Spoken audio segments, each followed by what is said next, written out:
min dalik, ya, ini contoh aja. Kita lihat 4 pulau di Aceh dirampok. Kalau secara kemanusiaan kita udah nggak ridho kok. Betul, Ya kan? betul. Contoh lagi di Banten. Kita bukan Islam, naudzubillah. Tapi kita melihat laut mereka dipagar, mereka nggak bisa cari ikan, mereka nggak bisa cari makan gara-gara lautnya dipagar. Itu kalau kita manusia, kita nggak akan ridho kok. Tapi memang ini kan dibuat seolah-olah Bang Amsir, seolah-olah investasi, seolah-olah ini adalah pembangunan. Padahal Penjajahan. kalau kita lihat ini penjajahan gaya baru dengan dibungkus investasi. Apa bedanya dengan VOC dulu? Apa bedanya dengan VOC dulu? Saya dengar berita Bang Amsir, coba dengar nggak? Saya dengar berita bahwa peta di Aceh sekarang di satelit itu udah dirubah katanya Bang Amsir. Udah dirubah. Peta 4 pulau itu masuk ke Sumatera Utara. Coba kurang biadab gimana coba tanpa musyawarah. Tanpa mengedepankan musyawarah dengan rakyat, bagaimana mereka nggak sakit tuh? Ayo kita bayangkan. Jadi kita sebagai masyarakat Sumatera Utara sejak SMA sampai kuliah dulu di Medan tak pernah kita dengar itu masuk Sumatera Utara itu pulau itu. Ya Allah. Ini bukan permainan orang-orang biasa. Ini jelas Jokowi terlibat, semua terlibat. Si Tito Jokowi ini semua geng-geng Solo ini terlibat. Dan makanya saya sampaikan teman-teman di Aceh termasuk kejahatan kilometer 50 itu ya, itu biadab itu, biadab itu. Masya Allah. Jelas. Ini kalau orang biasa nggak mungkin lah sampai satelitnya berubah kok. Peta di satelit itu pindah kok. Nggak mungkin. Ini yang menyakitkan rakyat Aceh. Padahal kan Pak SBY dengan Pak Yusuf Kala kan sudah ada perjanjian tadi gitu ya. Sudah ada perjanjian, kesepakatan mereka menyerahkan diri GAM itu kan untuk bergabung ke NKRI dengan perjanjian 30-70 ya kalau nggak salah ya. Itu kan jangan dihianati lah. Masya Allah, ya Allah, ya Rasulullah. Jadi masa kita membiarkan pengkhianat ini mereka bercokol di atas Bang Amsir? Nggak ridho kita. Sama saja kita menghina para pahlawan kok. Hati-hati, serius. Kalau kita membiarkan pengkhianat bangsa ada di atas ini jadi pejabat, wah udahlah. La haula wala quwata illa billah. Kita nanti tidak akan diterima sebagai umat Islam. Karena pahlawan kita tuh tahu.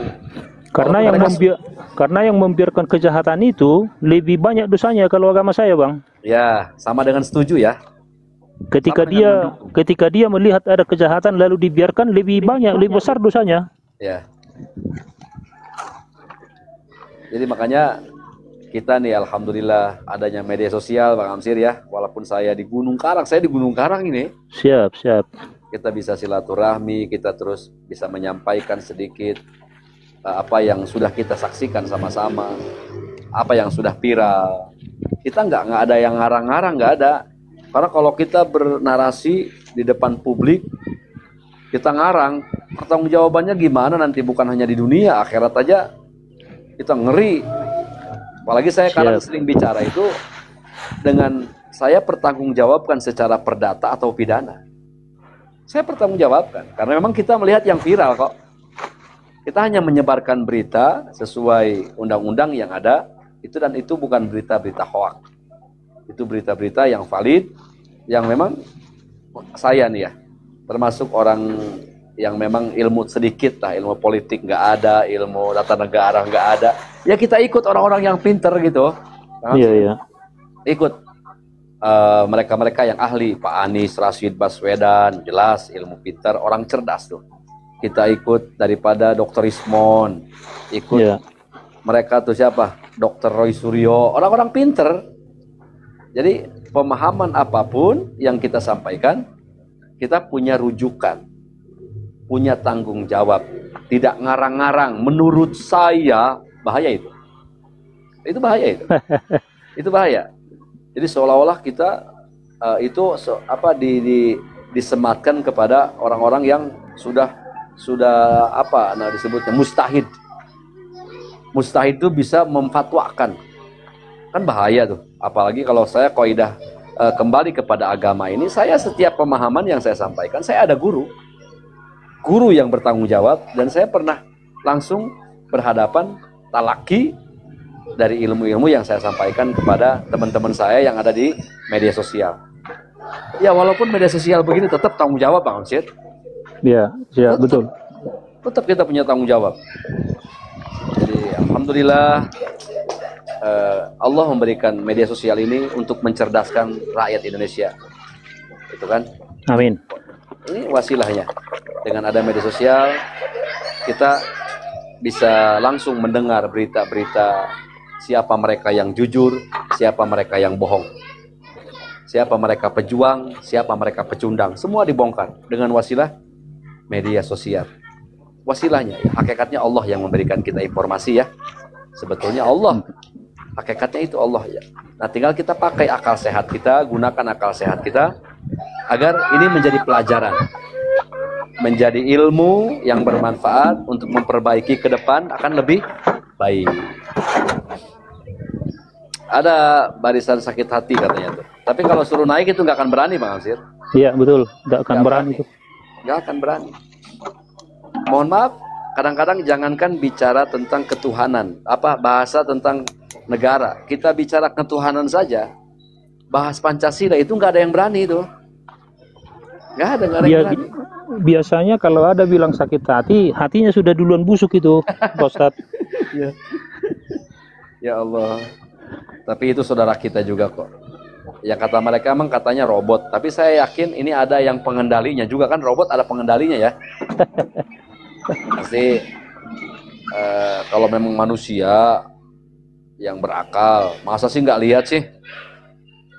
Datuk ketawa tuh Datuk, masa sih nggak lihat? Kan saya kemarin menanggapi begini, ini hebatnya kekuasaan Allah ini, yang Allah berikan kepada namanya manusia ini. Itu sampai Jokowi bawa mobil ke Polda Metro tuh Bang Amsyid ya. Ya. Jokowi bawa mobil ke Polda Metro. Mobilnya ketahuan nggak bayar pajak sama netizen coba. Sampai mobilnya ketahuan nggak bayar pajak. Sampai segitunya Allah perlihatkan maksud saya. Mobil pun ikut diajari bohong. Iya. Ini bagaimana rakyat. Jadi artinya nyuruh rakyat nggak usah bayar pajak. Nggak usah Bang Datuk ya, nggak usah bayar pajak lah. Pajak ya aduh, saya dengar Kak Herlina juga tadi agak sedikit merinding ya. Tambangnya dirampok, lautnya dipager, rakyatnya ditindas. Tapi apalagi masih dicekik dengan pajak. Sedangkan kalau kita tahu kaidah negara yang kalau sudah menerapkan pajak dengan keterlaluan yang memang lebih sampai 12%. Ini negara ini, mohon maaf ya, naudzubillah, kayaknya negara ini negara dalam keadaan darurat. Negara dalam keadaan darurat. Kalau negara itu makmur sejahtera, dia nggak mungkin memajaki rakyatnya. Memajaki rakyatnya begitu besar ya. Semua dipajakin sekarang. Semua dipajakin. Rakyat ini. Bukan hanya baju, peci, semua sekarang dipajakin. Semua. Sampai ada pajak, pekerja itu ya. Undang-undang yang baru itu, Omnibus Law itu. Itu mereka gajinya dipotong pajak. Ya Allah, di mana-mana itu kan menjerit sebetulnya rakyat. Terus apalagi yang membuat iri dan dengki. Membuat rakyat ini memang sakit gitu. Ada lagi yang viral kemarin di Morowali, orang-orang imigran Tiongkok, mereka gajinya 15 juta sampai 22 juta.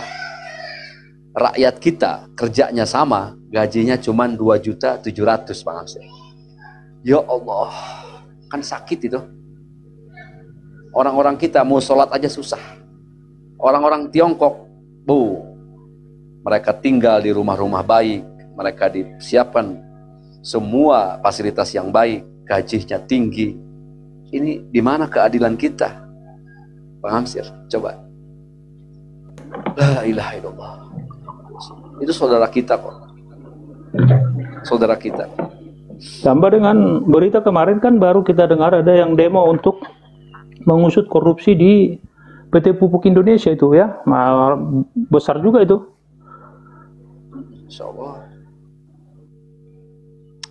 Jadi permasalahan banyak ini ya tidak ada lain selain kita bangkitkan semangat teman-teman semua untuk bersatu. Ayo bersatu yuk. Kita jangan melihat perbedaan faham tentang apa siapa, enggak. Agama apapun, suku apapun, yuk kita tinggalkan dulu. Kita bersatu demi Indonesia. Apapun agamanya, apapun sukunya, apapun pemahamannya. Ini negara kita kok. Kita yang harus wajib jaga ya. Kita diamanahkan oleh para pahlawan, bukan untuk hiburan joget-joget, enggak. Apalagi cuman pamer-pamer ngasih uang diviralkan gitu kan, supaya dapat pujian-pujian dari manusia, masya Allah, supaya dapat suara-suara banyak, membodohi rakyat bodoh kan. Apalagi dalam kondisi sekarang ada yang apa tuh? Kalau kita lihat kemarin aja dengar tuh ada satu DPR tokoh partai ya yang bicara katanya judi online tuh boleh dihalalkan untuk APBN, untuk pemasukan negara. Coba gila. Ya, sudah banyak sakit jiwa itu. Gila, udah luar biasa. Rakyat mau diberikan makan daripada kemungkaran, daripada uang-uang haram. Nanti mentalnya kan rusak, Pak Hamsir. Mentalnya rusak. Makanan itu kan masuk. Iya, sudah mental anti Pancasila itu. Ya, menolak Pancasila.